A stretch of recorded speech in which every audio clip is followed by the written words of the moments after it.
اعوذ باللہ من الشیطان الرجیم بسم اللہ الرحمن الرحیم۔ اسلامی معلوماتی ویڈیو شروع کرنے سے پہلے تمام مومن مسلمان بھائیوں کو ہمارا سلام، السلام علیکم ورحمۃ اللہ وبرکاتہ۔ سوال: وہ کون سی آیت ہے جس کو طواف کرنے والا حجرہ اسود اور رکن یمانی کے درمیان بطور دعا بار بار پڑھتا ہے؟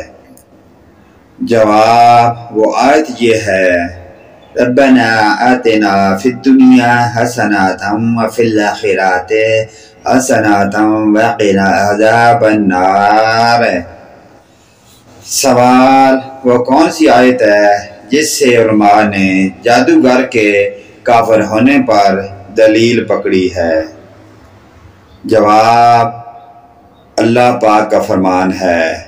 وہ آیت یہ ہے، آیت سماعت فرمائیں بما ترجمہ۔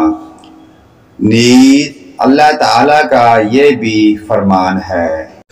سوال: قرآن کریم کی وہ دو آیتیں کون سی ہیں جن سے حضرت عبداللہ بن عباس اور دیگر ائمہ مفسرین نے عمل کی اقل مدت 6 ماہ ہونے پر استدلال کیا ہے؟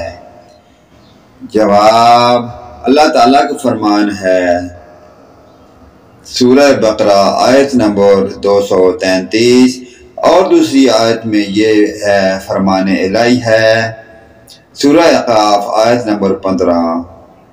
مدت رضاعت 2 سال ہے تو 30 مہینوں میں سے 6 ماہ باقی رہ جاتا ہے، جو مدت حمل کی کم سے کم مدت ہے۔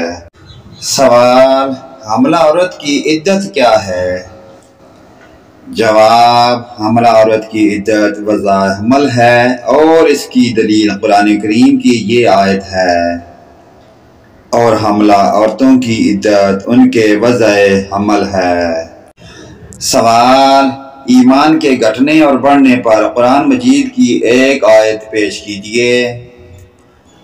جواب: آیت یہ ہے بما ترجمہ، وہی ہے جس نے مسلمانوں کے دلوں میں سکون اور اطمینان ڈال دیا تاکہ اپنے ایمان کے ساتھ ہی ساتھ اور بھی ایمان میں بڑھ جائیں۔ سورہ فتح آیت نمبر 4۔ یہ آیت دلیل ہے کہ ایمان میں کمی بیشی ہوتی ہے۔ سوال: کیا بسم اللہ سورہ فاتحہ میں شامل ہے؟ جواب: بسم اللہ کے متعلق اختلاف ہے۔ کسی نے کہا ہے کہ یہ 7ویں نمبر کی آیت ہے، اور یہی قول امام شافعی رحمۃ اللہ علیہ کا ہے۔ اسی لیے امام شافعی رحمۃ اللہ علیہ نے بسم اللہ پڑھنے کو واجب اور ضروری قرار دیا ہے، لیکن راجح قول کے مطابق بسم اللہ سورہ فاتحہ میں شامل نہیں ہے۔ سوال: سورہ توبہ کے شروع میں بسم اللہ نہ لکھنے کی وجہ کیا ہے؟ جواب: سورہ توبہ کے شروع میں بسم اللہ نہ لکھے جانے کے متعلق مختلف اقوال ہیں۔ ایک قول یہ ہے کہ سورہ توبہ کے ساتھ بسم اللہ نازل نہیں ہوئی، جبکہ دوسری صورتوں کے ساتھ بسم اللہ بھی نازل ہوئی تھی۔ دوسرا قول یہ ہے کہ سورہ انفال اور توبہ ایک ہی صورت ہیں، اور انفال کی شروع میں بسم اللہ لکھی ہوئی ہے۔ یہ بات صحابہ رضوان اللہ علیہم اجمعین کا قول ہے۔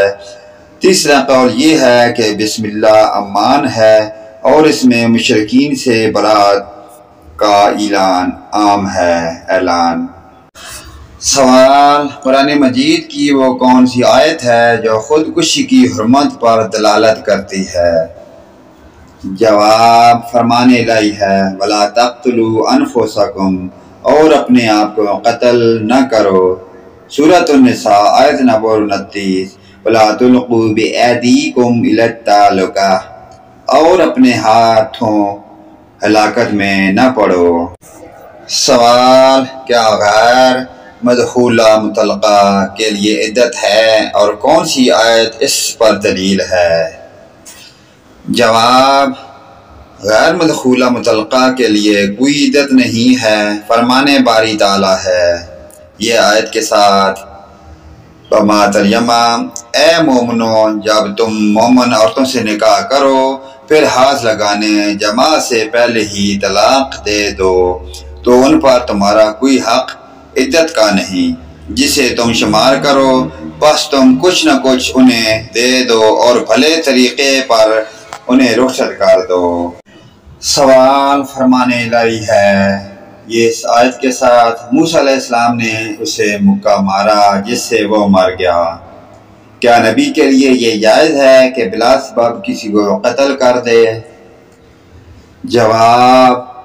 اس کا جواب یہ ہے کہ حضرت موسیٰ علیہ السلام کا مقصد اسے ہرگز قتل کرنا نہیں تھا، بلکہ حضرت موسیٰ علیہ السلام کا مقصد اسرائیلی کا دفاع کرنا تھا، لیکن غلطی سے اس قبطی کا قتل ہو گیا۔ سوال، تفسیر میں اسرائیلی روایات کا کیا مطلب ہے اور ان کا کیا حکم ہے؟ جواب، جو روایتیں اہل کتاب یعنی یہودیوں اور عیسائیوں سے ہم تک پہنچی ہیں انہیں اسرائیلی روایات کہتے ہیں۔ علامہ ابن کثیر رحمۃ اللہ علیہ فرماتے ہیں کہ اسرائیلیات کی 3 قسمیں ہیں۔ نمبر 1، وہ روایت جن کی سچائی قرآن و سنت کے دوسرے دلائل سے ثابت ہو، جیسے فرعون کا غرقاب ہونا، حضرت موسیٰ علیہ السلام کا کوہ طور پر تشریف لے جانا وغیرہ۔ اس بارے میں حکم ہے کہ ان کی تصدیق کی جائے۔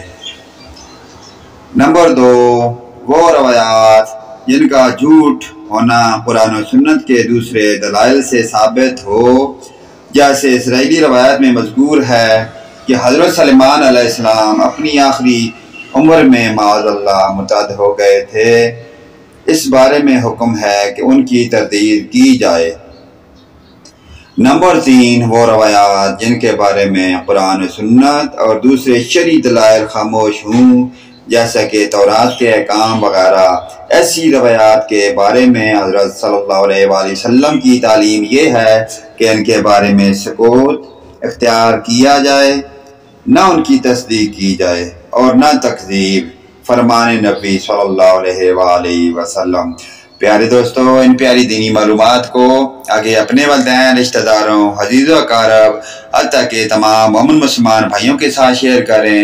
ویڈیو اچھی لگے لائک، کمنٹ اور شیئر کریں۔ آمین یا رب العالمین۔